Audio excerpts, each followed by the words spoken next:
Magandang tanghali po sa inyong lahat. Ito po si Eddie Gonzales na nagsasabing mabuhay po tayong lahat.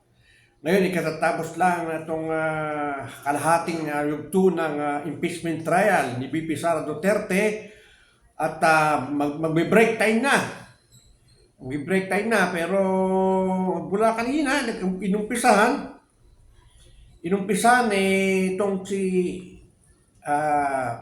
former state auditor ng COA na si Roderick Wamil. Yan, at parang nagtanong na sa kanya ito ng mga senator judges. At talagang piniga siya ng gusto. Bugbog sarado. Ito yung sinasabi siya kahapon. Na bakit tulala na naman ito pagdating sa ganyan. Na madaldal, pero pagka hindi niya ayaw yung sagot, iniiba niya. Tulad kanina, ang dami nagtanong sa kanya, pero bugbog sarado siya. Nasasabunan siya ng gusto. Kasi nahalata na siya eh. Mga tanong ni Robin Padilla, Senator Robin Padilla, Senator Amy Marcos, hindi ko na isa-isahin po kasi yan, yung mga legal question na hindi ko na kasi gawa nga ng pabayan na sa abogado. Ito, ano lang sa akin naman, ano lang to, tinatawag na parang update lang. Yung mga nakikita lang natin na may mali, may tama, yun lang. So, Wamil, lalong una-una si Subiri lang. Medyo hindi nagpapalata, parang medyo napipikon. Kasi sinabi na lang na, pwede ba bigyan na lang natin ito ng hearing aid? Kasi, tanong, di ba laging bukang bibig niya, makiulit po. Puro makiulit po rin. Pag ayaw niya yung sagot, makiulit. So, yan ang nangyari sa kanya. Bugbog sarado siya. Ngayon, dinadaan niya sa daldal masyado. Tulad din kay Amy Marcos. Dinadaan niya sa daldal na sunasabi siya ng daldal, para siguro, inililito niya lang, akala niya, malilito niya. Pero iisa lang yes or no lang naman ang sasagot niya. Doon din dadating. Parang ng taga-land bank ng taga NBI, parang ganun din. Napagdududahan tuloy siya ako rin, nadududa ako sa kanya parang i-script, ayaw yung mabasag. Kaya pag tinatanong na siya ng mga judges, senator judge, natutulala siya. At hindi nga alam, bago siya sumagot, ang daming pasikot-sikot. Kaya ito nahalta na ni presiding officer na si Senator Chis Escudero. Kaya yan na mismo nagko-correct, siya na mismo nagtatanong.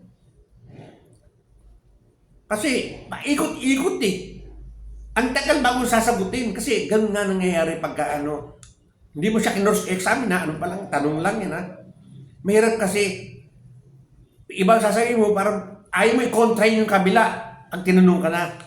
Para bang wala ayaw sa loob ng kontrahin kaya ayun nangyayari. Dinadaan sa isang dalita tapos biglang wala naman binabara na ni Chis Escudero. Sabi sa akin, Chis Escudero, tinan mo na, ang dami mong salita. Simple lang naman ang tanong, hindi nasagot mo kagad. Pag si Senator Chis Escudero tatanungin, nasagot kagad. Kasi ayaw sagutin yung paikot-ikot, parang walang alam, parang tulala, parang ganon. Kasi ayaw sagutin ng matino. Ito naman mga ibang mga judges. Ano ka rin to, si Tito Soto ang nagtanong at saka si Lacson. Pareho sila, para bang meron silang, pag hindi pa mo kasi sa kanila para gusto nilang, ka lang sabihin nyo lang, baguhin nyo na lang yan. Para gusto nilang baguhin, kung sa batas, baguhin nila yung dapat hindi ganito, hindi gano'n. Tito Soto, ganun din. Palitan natin yung confidential pa, tanggalin po din. Kasi hindi pa mo sa kanila, ganun ang ginagawa nila Ano kinalaman confidential, may batas na natin, papalitan pa. Si Lacson din. Inutusan niya pa, alam niya man din na nagtatrabaho ron si Wamil. Utusan niya pa, sabihin niyo na ito lang ang gawin niya, palitan ng ano.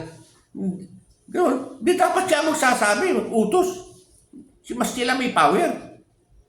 Ito wala na si Wamil kasi sa sa kuwa yata. Tapos siya pa magsasabi, anong power niya? Ganoon na nangyayari. Tapos gusto nila kasi Mary Grace Piatos din. Nabigyan nila talaga ng kulay. Pinipilit talaga nila. Inupilit nila na iyan din dapat. Tao ba yan? Mary Grace. Parang gusto nilang na hindi tao. Na parang bang peke. Yan Mary Grace Piatos yan. Nilagay lang dyan yan. Pero binusa ang pera. Parang gano'n siguro. Kahit gano'n. Pero pag nakaka-counter, wala na. Di ba? Kaya nang ina natin, pero wala kwento naman itong impeachment trial nito, pero wala, nag-uusap lang tayo ng ganyan, wala tayong magawa Hindi, ano lang, talagang, wala talagang mangyayari dito. Wala pang ebidensya hanggang ngayon. Itong parang nangyayari tuloy ito, puro hearsay, sarili niya kasi sabi mo, hindi, sarili mo lang, sabi ko lang, sarili mo lang yan. Wala sa batas. Parang gano'n no? Pag na siya, nag-ghost na niya kasi para masagot niya ng maganda, parang bang gumagawa sa sariling batas. Yung to si Wamil, na wala naman doon. Kasi yun nga, kasi ayaw niya makontra yung una niya sinabi sa mga Kaya na mahirap yan. Wala na ito. Wasak. Bagsak. Yan naman. Wala pa. Itong sa Great wala. Ito sa Land Bank, wala. Ito na naman ngayon kay Wamil.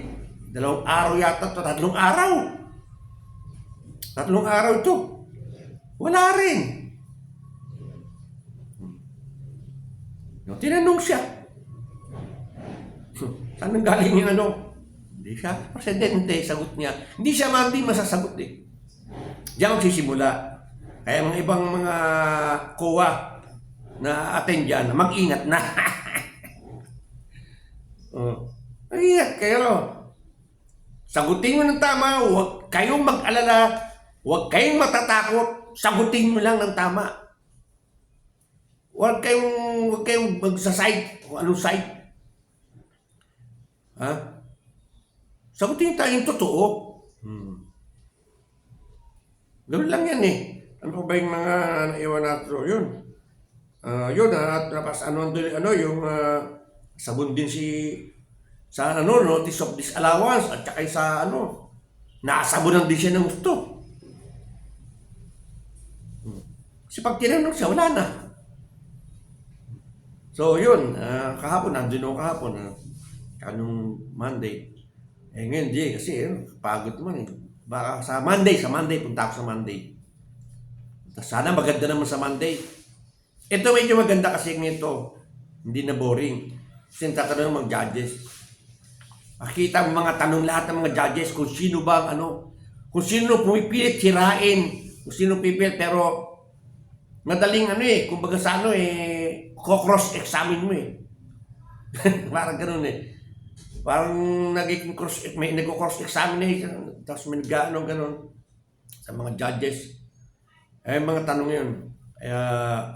Okay, mamaya ulit. Kain muna tayo.